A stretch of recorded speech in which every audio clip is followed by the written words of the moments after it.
Bonsoir. Nous verrons cheminer avec Jésus numéro 7 en nous basant sur le récit qui se trouve dans Luc chapitre 15, le Fils prodigue. Juste avant, prions.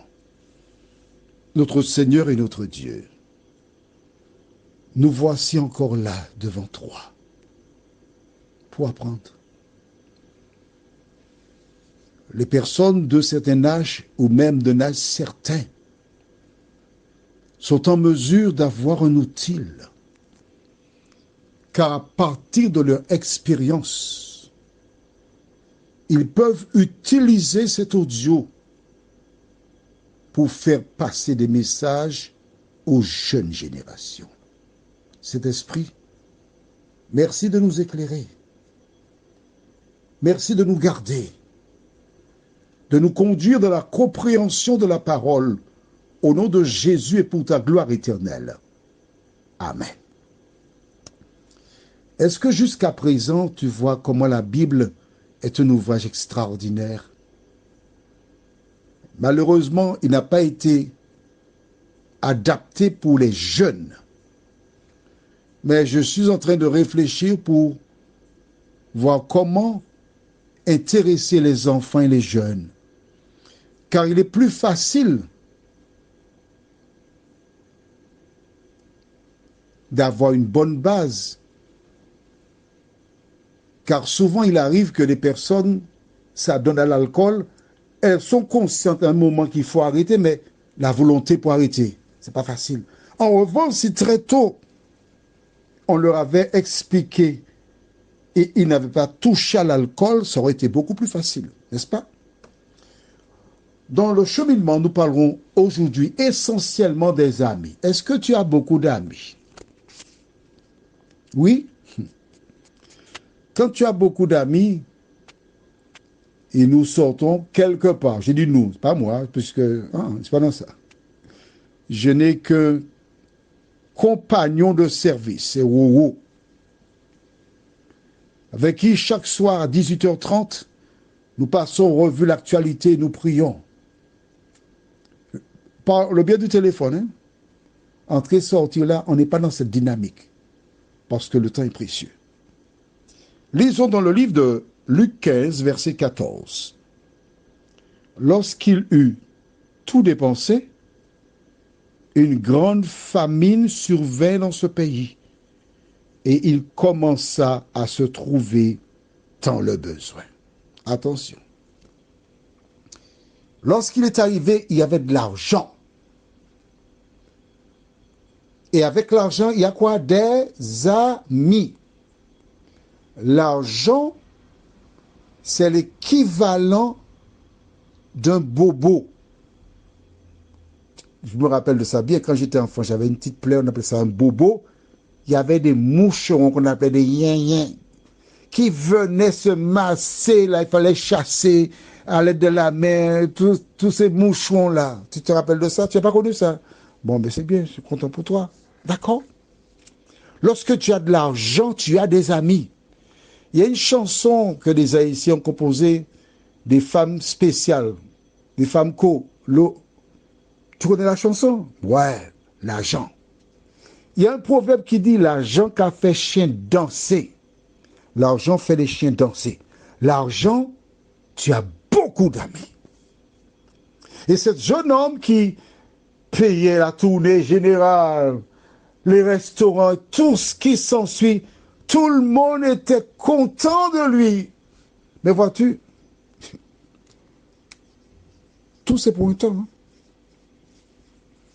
Il y a beaucoup de proverbes aux Antilles. Tout c'est pour un temps.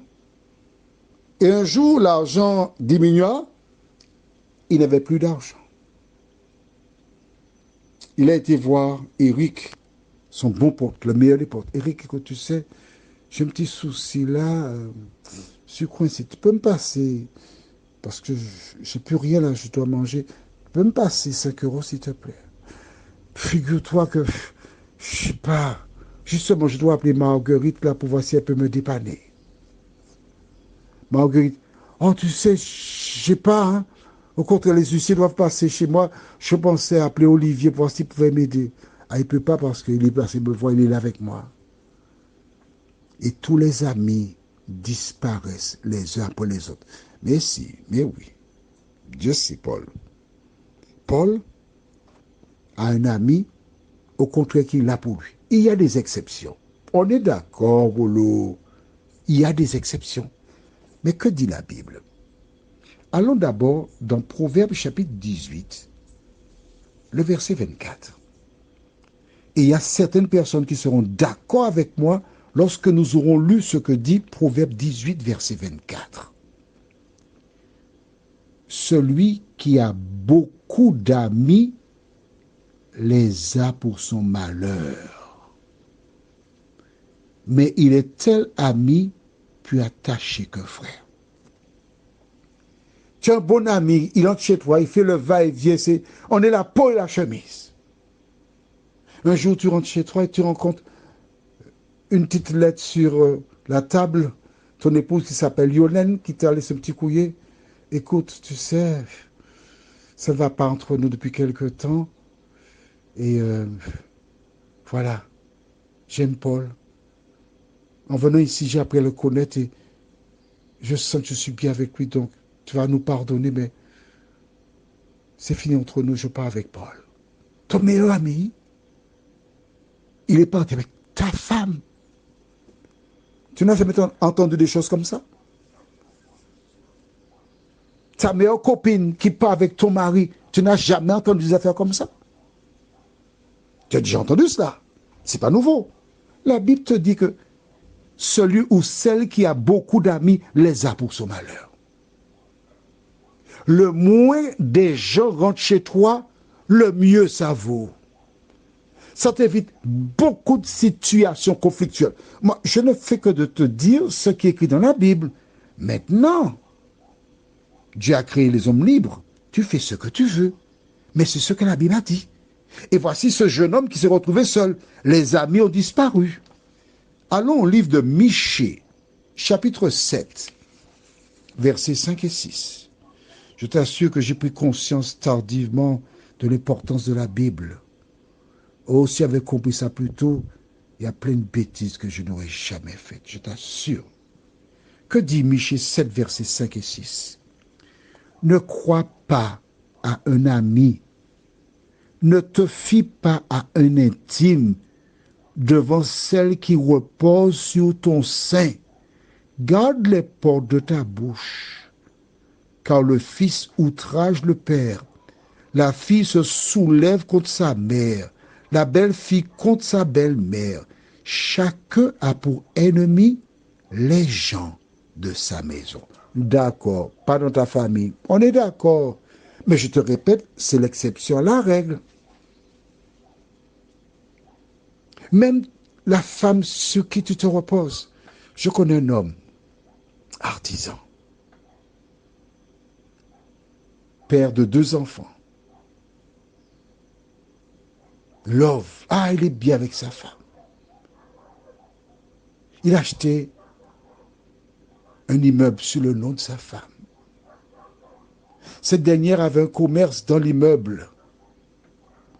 Chaque jour, il va chercher sa femme à 1h, il la ramène le soir, puisqu'elle ne conduit pas. Et un jour, l'homme descend près du commerce, la terre ne vient pas. Bizarre.